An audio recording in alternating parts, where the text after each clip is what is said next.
So, you're planning on traveling abroad. Here are my top 10 tips for packing. Number 1, know your limits. Before you leave, you should definitely look up the baggage restrictions on the airline that you're flying. Most airlines will allow you one carry-on item as well as a personal item, which could be a backpack or laptop bag or briefcase, something like that.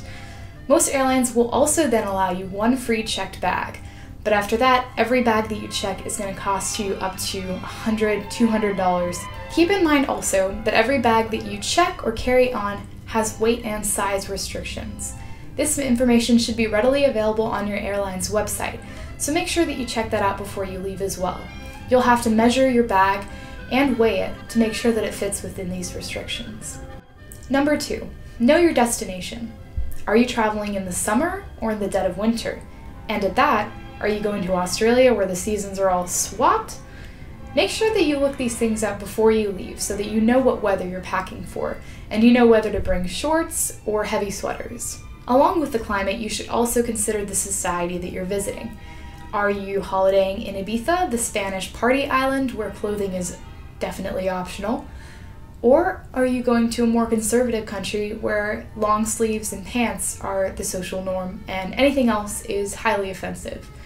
Make sure to keep these things in mind because the last thing you want to be is an ignorant tourist.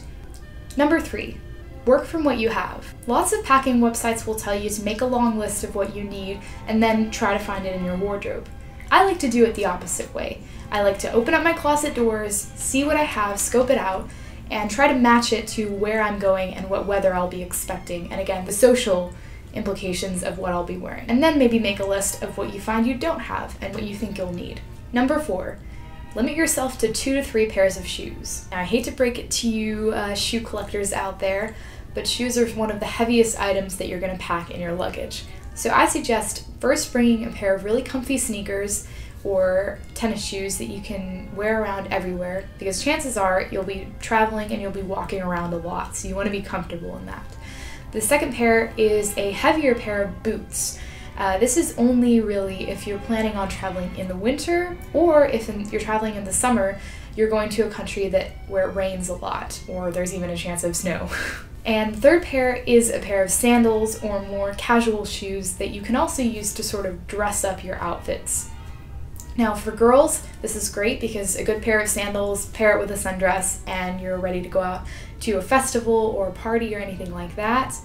And for guys, if you have a pair of loafers or something like that that are casual and yet can still dress up a nice pair of khakis or whatever, it's always good to have a sort of party outfit for if you find yourself at a summer festival or meet some new friends, want to go out to dinner. Number 5, skip the toiletries.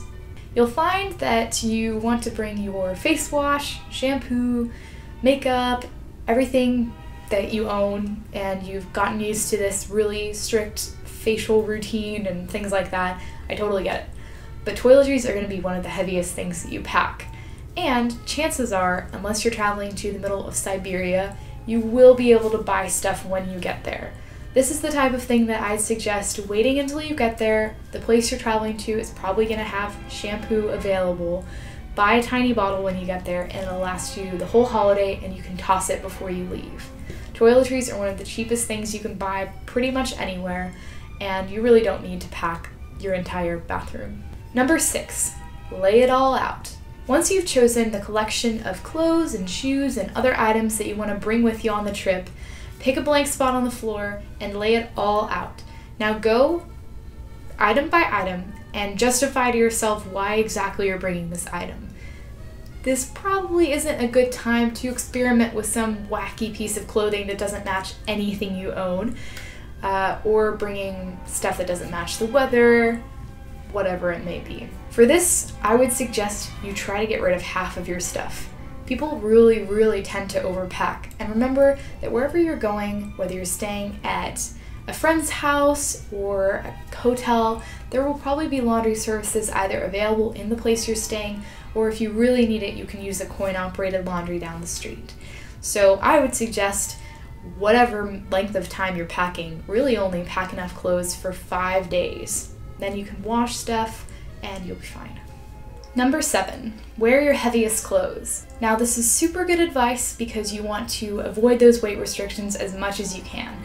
So wear your sweaters and jackets and heavy boots that you're bringing with you on the trip to the airport, layer it up, and you'll be glad you did because you are avoiding the really frightening possibility of arriving at the check-in desk and having your bag be overweight.